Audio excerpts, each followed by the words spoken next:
Welcome to the Deep Dive. This is the show where we take the materials, you send us your notes, your research, and we really dig in to pull out what matters most, tailored just for you. So today we're doing a deep dive into something called Success Youth 1825. You sent over a whole stack of study guides, briefing docs, even opt-in pages. Right. And our job, like always, is to sift through it and find those key nuggets, the core insights. Yeah, and this one seems focused on helping young adults, that specific 18 to 25 group. Exactly, helping them navigate, those really crucial early adult years. And their phrase is seize their future. Yeah, such a critical time. And the sources really highlight that this age group often faces, well, unique challenges, but with pretty limited guidance usually. So Success Youth 1825 seems to be positioning itself as like a full support system, trying to make a real transformative difference. Okay, so let's start right there. The core mission. What's the main focus for Success Youth 1825, especially with that very specific age bracket? Well, they clearly target who they call ambitious young individuals aged 18 to 25. Ambitious, okay. Yeah, and their whole thing is built on this idea that this period, 18 to 25, it's not just a phase, it's a really critical juncture in life. A critical juncture. So success isn't just one thing for them. Doesn't seem like it. It looks like it's about navigating big life choices, career, personal stuff, and really unlocking your potential across the board. And you mentioned those unique challenges. Yeah. What specifically are they pointing to? What kind of hurdles? They talk about, the big decisions around education, getting started with careers, which is huge. Yeah. Plus, figuring out who you are, that whole identity formation piece. And then, of course, financial independence, getting on your own feet. These are massive transitions, not just small steps. Exactly. And often young people are kind of left to figure it all out alone without much structure. So the platform steps in. Its purpose is to unlock their success, give them the tools, the resources, essentially empower them to build their own path. That's the idea. Active building, not just reacting. Now, when we were looking through everything, one thing really jumped out as the main event, their sort of flagship offering. What is that? Yeah, that's definitely the How to Be Successful 1825 guide. It's described in the materials as an exclusive guide tailored for young go-getters. Young go-getters. Right.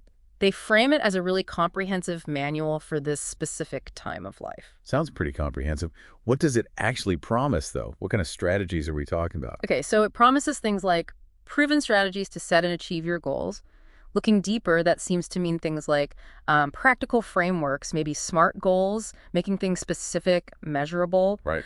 Then there are insider tips from successful young entrepreneurs. That seems to lean towards, networking advice, basic market understanding. Practical stuff. Yeah, and navigating challenges and setbacks that looks like resilience building, learning from failure, that kind of thing. And productivity.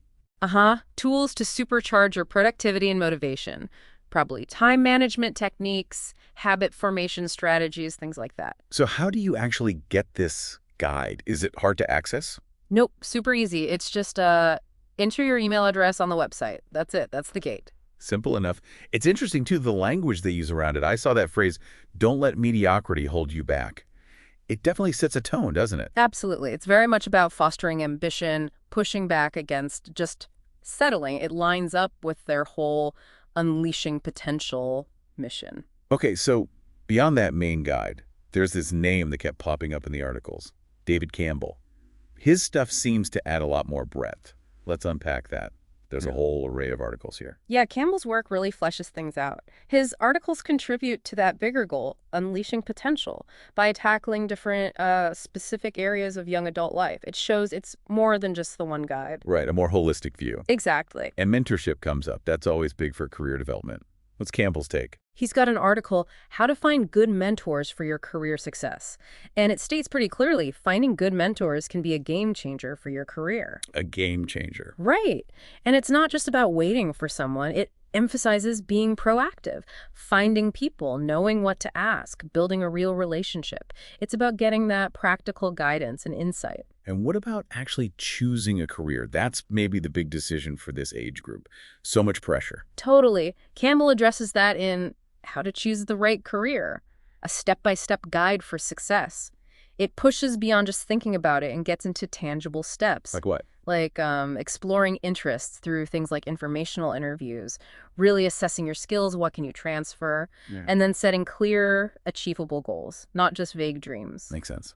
Yeah, and one interesting angle was suggesting things like micro-internships, short projects to test the waters without a huge commitment. That's smart. Okay, moving beyond career. Yeah. What about personal growth?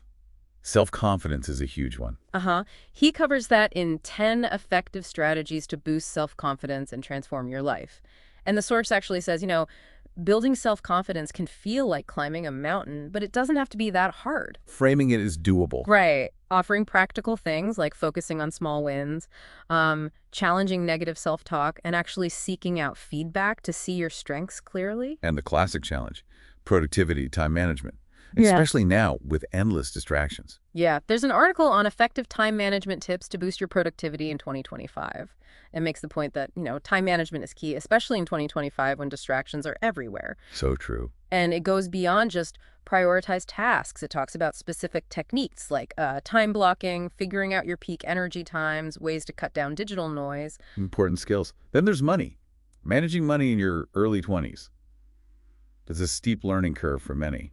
What's the advice there? The source, How to Manage Money Early. Tips for Financial Success in Your 20s, really stresses that managing money early in your 20s can set the tone for your financial future. Sets the tone. How so? Well, it gets into the practicals, like building an emergency fund crucial, understanding basic investing, maybe ETFs or index funds, how to handle student loans. It's about building that solid foundation from the get-go. Okay, and then there was that article that seemed a bit different, exploring the benefits of living home. Kind of goes against the grain sometimes, right? It does stand out, but it makes a case for the upside of staying close to family, beyond just saving money. It talks about the connections, support, and experiences that come with being near loved ones. So leveraging that support system. Exactly. It frames it as a potential asset, shared responsibilities, emotional stability, a built-in network that can free up resources, mental and financial, to focus on other things like education or starting a business. So when you pull back and look at all these different pieces, career, money, confidence, even family, what's the core philosophy holding it all together? What's the mindset Success Youth is pushing? I think it boils down to a few key things. Definitely proactive self-improvement, taking ownership, doing the work. Right. Also, strategic planning, thinking ahead, having a roadmap for decisions. Not just winging it. Not just winging it.